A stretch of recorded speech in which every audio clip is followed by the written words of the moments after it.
खुलुमबाय बड'लेण्ड खौरांनि स्टुडिअ आं रमेन बर'। जलाइस्रिनि हायनारियाव भिपिआइनि गिदिरथार धरना हाबाफारि। क'क्राझार जिल्लानि सिङाव थानाय गुबुन गुबुन जायगायाव भटार्स पार्टी इन्टारनेशनेल गुसुङै भिपिआइनि धरना हाबाफारि लानाय जादों।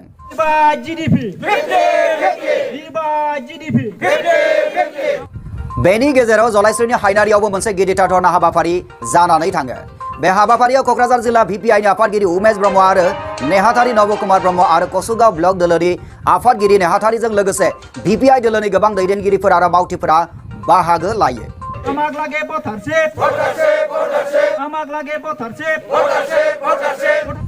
लोगोसेनो बे हाबाफारियाव बाहागो लानानै जिल्लानि आफादगिरि बिथाङा खौरांगिरिफोरनि सिगाङाव बुंथियो दि आसाम रायजो भिपिआइ दोलोनि बिथोन बादियै क'क्राझार जिल्लानि मोनब्रै ब्लकआव धरना हाबाफारिखौ लानाय जादों। क'क्राझार डिस्ट्रिक्ट कमिटी भटार पार्टी इन्टारनेशनेलर एजन सभापति मोर नाम হৈছে उमेश ब्रह्म। आमार हिंदुस्तानत 38टा आसनिरे दुर्नीति হৈ আছে। ইয়াৰ বিনিময়ত আমি ভোটাৰশ্বিপ ডিমান্ড কৰিছোঁ, যিটো হৈছে PCI GDPৰ আধা অংশ 16,000 বা 20,000ৰ পৰা দুইজে ভাগ কৰিলে আমি কিমান 10,000 কৰি আমাৰ মানে 125 কৰোৰ ভোটাৰৰ কাৰণে সেইটো জনমূৰীয়াই হয়। সেইটো আমাৰ জন্ম অধিকাৰ একৰ্ডিং টু দ্য আৰ্টিকেল নং 39 অফ ইণ্ডিয়ান কনষ্টিটিউশ্যন। এই গতিকে আমাৰ যিটো ভোটাৰ 125 কৰোৰ ভোটাৰ আছে এইটো আমাৰ জন্মৰ অধিকাৰ হৈ আছে। গতিকে আমি ইয়াতে মানে 20,000ৰ পৰা 10,000 টকাকলে আজি 2021ত আমি দাবী প্ৰস্তুত কৰিছোঁ।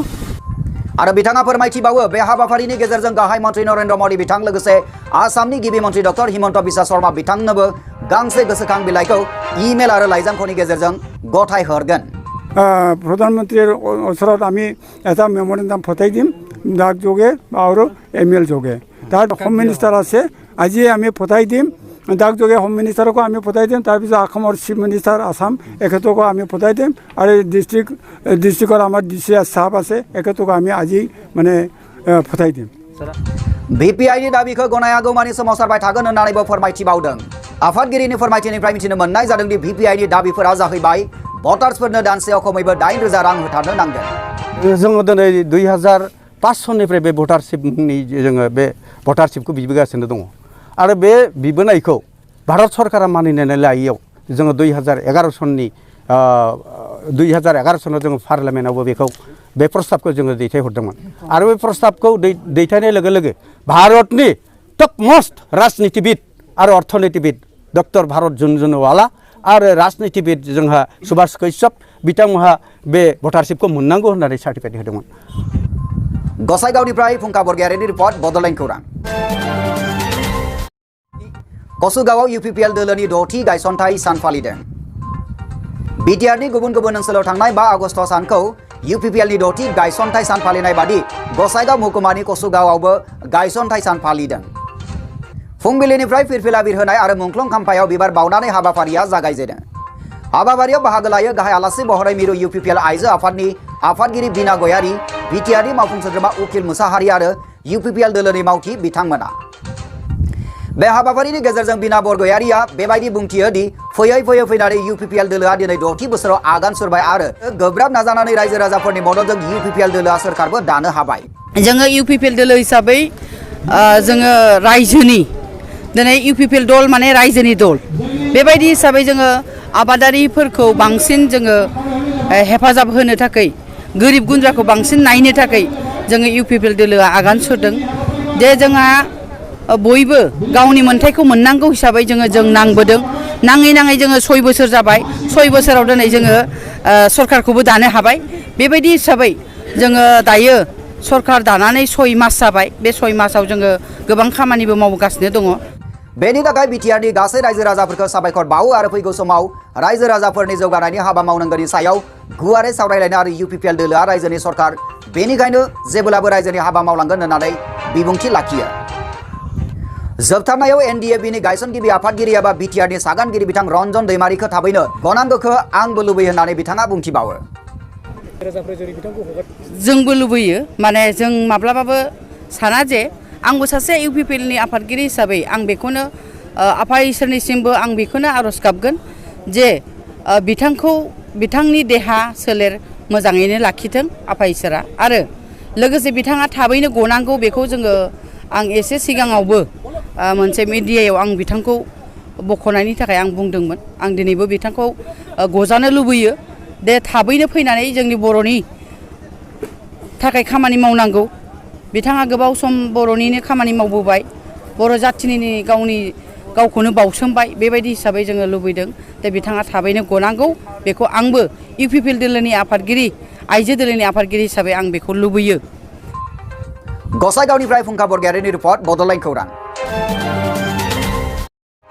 बर' लाइमोनफोरनि थाखाय मिरु रैखाथि हानजायाव हाबनो से सप्तानि सिगां थिसननाय फोरोंथाय होदों 10 नं बेटालियन सशस्त्र सीमा बलनिफ्राय 5 आगस्ट खालार चिरां दादगारि चिरां जिल्लानि दादगारि भिसिडिसिनि सिङाव थानाय दादगारि हाथिसारगुदि फरायसालि लांगोनायाव बर' लाइमोनफोरनि थाखाय मिरु रैखाथि हानजायाव हाबनो से सप्तानि सिगांनो 10थि बाटालियन सशस्त्र सीमा बलनिफ्राय थिसननाय फोरोंथाय होदों और एसएससी एग्जाम तो माने विषय कमप्लीट एटा नलेज क्लियर करने कारण हाथ दिनिया एटा माने ट्रेनिंग प्रोग्राम तो इतना आयोजन करिसे आज ओपनिंग करिसे कालिपुरा ये ट्रेनिंग तो आरम्भ हबो बे फोरोंथाय हाबाफारियाव 5 आगस्ट खालारनिफ्राय 11 आगस्ट खालारसिमहालागै फोरोंथाय होनायनि हाबाफारि लानाय जादों होननानै मिथिनो मोननाय जादों स्टाफ सिलेक्शन कमीशन जो कर्मचारी चयन आयोग है उसके द्वारा कांस्टेबल जीडी के लिए कुछ वैकेंसीज निकाली गई हैं तो ये पहली बार ऐसा हो रहा है कि एसएसबी जो है इसमें जो भी भावी जो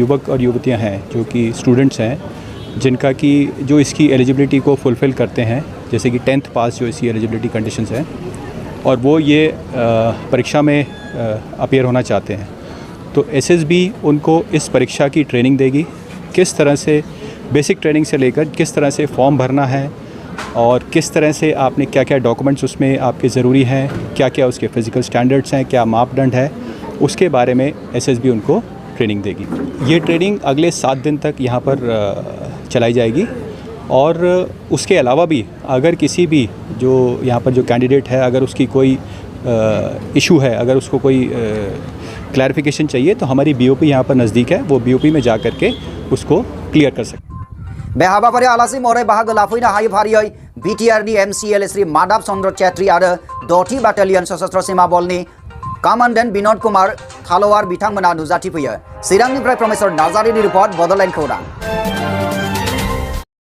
आसाम आरो मिजोराम सिमना लाइलापुरनि जाथायाव गुलि नांजानाय जवाननि न'आव मन्त्री चन्द्रमोहन पाटवारी आसाम आरो मिजोराम सिमनानि लाइलापुरनि सीमाखौ लानानै जानाय जाथायाव गावग्लुंनाय गुलि नांजानाय पुलिस जवाननि न'आव मुस्रि चन्द्रमोहन पाटवारीजों लोगोसे दोलोआ खौरां लाफैदों क'क्राझार जिल्लानि गसाइगाव महकुमानि सिङाव थानाय दाउलाबारि गामिनि गुलि नांजानाय आसाम पुलिस जवान शिव सार्च नार्जारी आरो नखरनि सोद्रोमाफोरखौ नायफैनानै गासै दोलोआनो जवाननि देहानि थासारिखौ नायबिजिरनानै बुजिनानै लायो আজি মানে আমাৰ আচলতে অসম মিজোৰাম সীমান্তত যিটো দুখজনক ঘটনা সংঘটিত হ'ল তাত আমাৰ অসম পুলিচৰ কেইবাজনো জোৱান নিহত হ'ল আৰু কেইবাজনো জোৱান আহত হৈছে আৰু আমাৰ দলৰ তৰফৰ পৰা আমাৰ সকলো বিধায়ক মন্ত্ৰী আৰু দলৰ কৰ্মকৰ্তাসকলক তেখেতসকলৰ ঘৰলৈকে গৈ পৰিস্থিতিৰ বুজ ল'ব দিছে আৰু স্বাস্থ্যৰ খবৰ লোৱাৰ কাৰণে আমাক পাৰ্টিৰ তৰফৰ পৰা নিৰ্দেশ দিছিল আৰু সেই নিৰ্দেশমৰ্মে আমি আমাৰ লগত আমাৰ প্ৰাক্তন মন্ত্ৰী আৰু আমাৰ দলৰ উপসভানেত্ৰী ৰেখাৰাণী দাসবৰুৱা ডাঙৰীয়ানী আৰু আমাৰ পাৰ্টিৰ স্প'ক্সমেন মনোজ বৰুৱা ডাঙৰীয়া আৰু আমি ইয়াতে আজি আহিলোঁ আহি আমি কোকৰাঝাৰৰ টাউনতো আমাৰ জহিৰুল ইছলাম ডাঙৰীয়াৰ ঘৰলৈকে গৈছিলোঁ আৰু আজি আমি ইয়াতে শিৱা নাৰ্জাৰীৰ ঘৰতো আহিলোঁ তেখেত এতিয়া আহি আছে ৰাস্তাতে আছে তেখেতে মানে লামডিং পাইছে এতিয়া গতিকে অহাকালি নিশ্চয় পাই যাব গতিকে ঘৰৰ তেখেতৰ লগতো ফোনত কথা পাতিলোঁ नायबिजिरनायाव क'क्राझार जिल्लानि पुलिस बिफाननि गाहाय सामलायगिरि बिजय कुमार टुबे बीजेपी आसाम प्रदेशनि गाहाय मनोज बरुवा बीजेपी आसामनि लेङाइ आफादगिरि आरो बिटिसिनि मावफुं सोद्रोमा बुस्रि विल्सन हादसा बिथाङाबो लोगो लाफायो আৰু ঘৰৰ পৰিয়ালৰ সকলৰ লগত কথা পাতিলোঁ গতিকে ইয়াতে তেখেত আহি পোৱাৰ পিছত আমাৰ চেৰফাংগুৰি হস্পিটেলৰ পৰা ডক্টৰ আহি তেখেতৰ স্বাস্থ্যৰ বুজ ল'ব এইখিনি কথা আমি জিলা প্ৰশাসনক কৈছোঁ ইতিমধ্যে গতিকে সেই উদ্দেশ্যেৰে আজি আমি ইয়ালৈকে আহিছিলোঁ गोली नांजानाय जवाननि न'आव नायबिजिरनायनि उनाव मन्त्रि बिथाङा जवाननि देहानि थासारिखौ फननि गेजेरजों मिथिनानै लायो। केन्द्रই নিশ্চয় কিবা এটা সিদ্ধান্ত ল'ব কাৰণ এই যিটো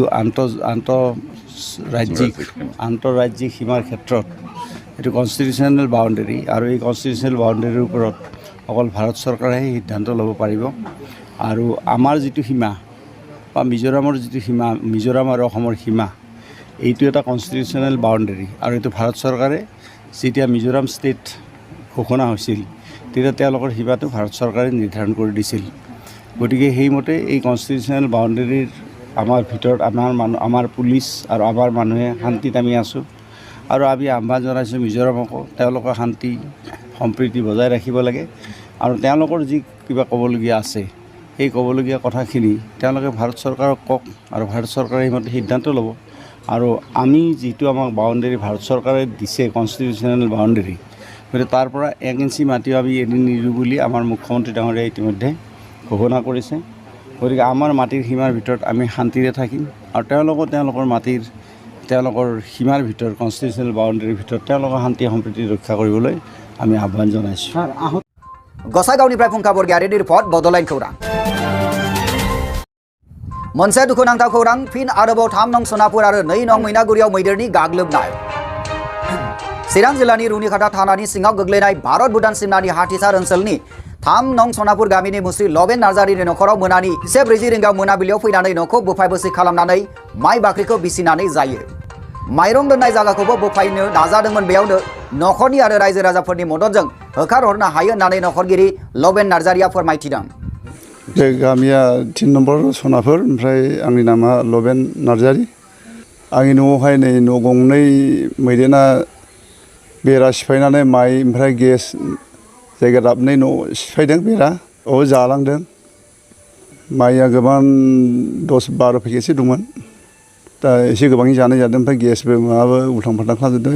इन्जुर बेरा सिफायजोबदों। एसे खोलानि न'आव दंमोन ओमफ्राय आरो आं उन्दुग्राबो मोननै न' नालाय आं मोनसे न'आवमोन बे आं उन्दुग्रा जेराव उन्दुग्रा बेयावबो माइरं 50 केजि दंमोन बेवहायबो बे माइरंखौबो माने हाननो माबादों ओमफ्राय आं एसे हरनाय जादों आरो। जाथाय बादियै बेनि उनाव रायजो राजाफोरा मैदेरखौ होनायनि उनाव 2 नं मैनागुरियाव मुस्रि मिजिं नार्जारिनि दखानखौ बोफाय बोसि खालामनानै माइरं बरासे आरो दखाननि बेसादफोरखौ जालाङो। मैदेराथ' फ्राय फैयानो सानफ्रोमबो। मैया थांनाय मोना ओरैनो 11:40 जाबायमोन। बेखौहाय मेन रैखाथि होनाबो फरेस्ट बिभागनिफ्राय एसे फेन्सिंफोर होना होयोब्ला जोंनि बे हादानफोरखौ दानफायबाय थाबाय ओमफ्राय बिसोरो उफाय गैयियावहाय जोंनि गय बागान ओरैनो न' बायदिसिनायावहाय हाबफैनानैहाय डिस्टार्ब खालामफैबाय थायो। बेखायनो जोंनि जे बिटिआर सरकार बा फरेस्ट गभर्नमेन्टआ एसे गोख्रों नोजोरै लानानैहाय बेफोरखौ होबथानो हायोब्ला मोजां आरोखि जोंहाबो। बेल' नङा मोननैसो आरोबाव गुबुन गुबुन नखरावबो थांनानै बोफाय बोसि खालामनानै गालांनायखौ श्री लबेन नार्जारिया फोरमायथिबावदों। खहा जाजानाय बिथांफोरनिफ्राय हाग्रा बिफाननि मावफुं सोद्रोमानिसिम फोरमायनाया बेनोदि बोसोरफ्रोमबो फैबाय थानाय मैदेरखौ होबथानो थाखाय प्रटेक्शन मोनोब्लासो हाग्रानि मैदेर फैनायखौ होबथानो हागोन होननानै लबेन नार्जारिया गोथौयै फोरमायथिदों। बिथाङा न' लुफिननो थाखाय रां गैया बेराफारसे हाजिरा मावनानै जाग्रा सासे दुखुथिया नखर बेनिखायनो न'खौ बानायफिननो थाखाय रांनि थोब्ले माब्ले बेनिखायनो दानि गोदान सोरखारनियाव एसे अनसुंथाइ लुबैदों मुस्रि लबेन नार्जारिया। ओमफ्राय दा न' बां गैला सिफायबाय जेबो उफाय गैया खुनुरुखुम हाजिरा मुजिरा मावो बेनि एसे राहा लामा होयोब्ला आंनोबो मोजां जागौमोन आरो। सिफायनायाथ' फ्राय ओरैहाय मोनसे दखान बेबो लेथेर फेथेर सिफायजोबदों आरो मोनसे आरो सुकुरनि न' बेबो ओंखाम संग्रा बेखौबो फ्राय जारखि गाख्रुबदों आथा दंमोन मैदा दंमोन जालांजोबदों आरो ओंखाम संग्राखौ सिफायदों आरो दाबसे ओंखाम संग्रायानो आरो गुबुन नखरावबो सिफायलांदों। चिरां दादगारिनिफ्राय परमेश्वर नार्जारिनि रिपर्ट बड'लेण्ड खौरां। सोलिबाय थानाय टकिअ अलिम्पिक 2020 आव भारतनि जानानै वुमेन बक्साराव आसामनि थागिबि लाभलिना बरग'हाइआ सेमिफाइनेल दिंखनाव जेननो गोनां जादों। जेननायनि उनाव ब्रन्ज मेडालजोंनो गावखौ गोजोनग्लाय होनो गोनां जायो आसामनि लाभलिना बरग'हाइआ। मख'नो गोनांदि लाभलिना बरग'हाइआ टकिअ अलिम्पिकआव देरहासारनो हाथोंनि थाखाय आसामारिफोरनिफ्राय थोजासे बोर सारस्रिनाय मोननो हायो। लाभलिनाया जाहाथे सेमि फाइनेलाव देरहासार जानो हायो बेनि थाखाय मोनाबिलि समाव इसोरनि सेराव ममबाथि सावनानै आरज गाबहरनायबो नुनो मोनो तामुलपुर दखरा दुलाराय बर' फरायसा आफादनिफ्राय। निउज डेस्क रिपर्ट बड'लेण्ड खौरां। मणिपुराव सुंथां चान्नाफुं बेडमिन्टन स्टेडियामखौ बेखेवनानै होबाय टकिअ अलिम्पिकआव सिलभारनि मेडेल देरहानो हानाय साइखम मीराबाई सानु बिथाङा थांनाय 3 आगस्ट खालाराव मोनसे हाबाफारिनि गेजेरजों बेखेवनाय जायो। निउज डेस्क रिपर्ट बड'लेण्ड खौरां। भारतआ ग्लबेल लिडार एबा मुलुगनां दैदेनगिरि जानो थांगासिनो जाहोना बेनो बावैसो खौराङाव मिथिनाय बादिब्ला भारतनि गाहाय मन्त्रि मानगोनां नरेन्द्र मोदी बिथाङानो गिबिसिन भारतारि गाहाय मन्त्रि जासिगोन जाय इउनाइटेड नेशंस सिकिउरिटि काउन्सिल मिटिंखौ सामलायगिरि महरै सामलायगोन। International news desk report Bodoland खौरां। मोनसे जानबुं कल खालामनायावनो हिमन्तनि सोरखारा बातिल खालामबाय खम बेसेननि गलानि लाइसेन्स। जानबुं खालामनाय लोगो लोगोनो एक्सन लानो जागायबाय हिमन्त सोरखारा। नैबे स्क्रिनाव नुजानाय नाम्बाराव नोंथाङाबो कमप्लेनखौ हरनो हागोन। निउज डेस्क रिपर्ट बड'लेण्ड खौरां। दानिया सम सफैबाय बड'लेण्ड खौरांनि गासैबो नागिरो नोंथांमोननिसिम अननाय मोजां मोननाय सिबिनायखौ बावहरनानै दिनैनि रादाबखौ फोजोबनायनि बड'लेण्ड खौरांनि गासैबो नागिरो नोंथांमोनखौ फिन उननि रादाबाव लोगो मोननायनि मिजिंजों दिनै एसेबां फोजोबनाय जाबाय। गोजोन्थों।